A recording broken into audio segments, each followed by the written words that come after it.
زه چې وړه ومه تل مې ارمان درلود چې مکتب ته لاړه سم، زده کړې وکړم لکه زموږ د کوڅې نورې نجونې. خو نه، ما اجازه نه درلوده چې زده کړې وکړم. زموږ کورنۍ نه غوښتل چې نجونې یې زده کړې وکړي. دوی ته دا یو غیرت ښکارېدی. ښه مې یاد دی، هر سهار به زه تلمه بازار ته د سودا اخیستلو لپاره، او نورې نجونې به تلې ښوونځي ته. د هغوی به سپین ټیکري په سر وو، تور کالي به یې پر تن وو، ډېرې ښکلې به ښکارېدې.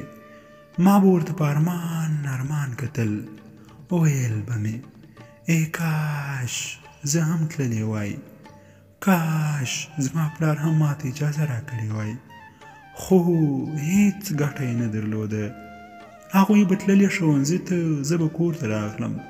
د شپې به چې کله د خوب بستر ته لاړم، نو به مې ځان سره دا فکر کاوه چې یوه ورځ به راسي چې زه به زده کړې وکړم، بیا به پوهنتون ولولم، فارغه به سم. کوم پوهنځی به انتخاب کړم؟ طب؟ نه، هغه ډېر سخت دی. ژورنالیزم؟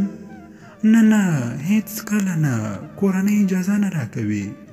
اقتصاد به انتخاب کړم. همدغو فکرو کې به ویده سوم. خوب به مې لیده چې زه هم له نورو نجونو سره ځم ښوونځي ته. سپین ټیکری مې په سر وي، تور کالي مې اغوستي وي، ډېره خوشحاله یم. یو دم به غږ راباندې وسو، پورته سه، غرمه ده.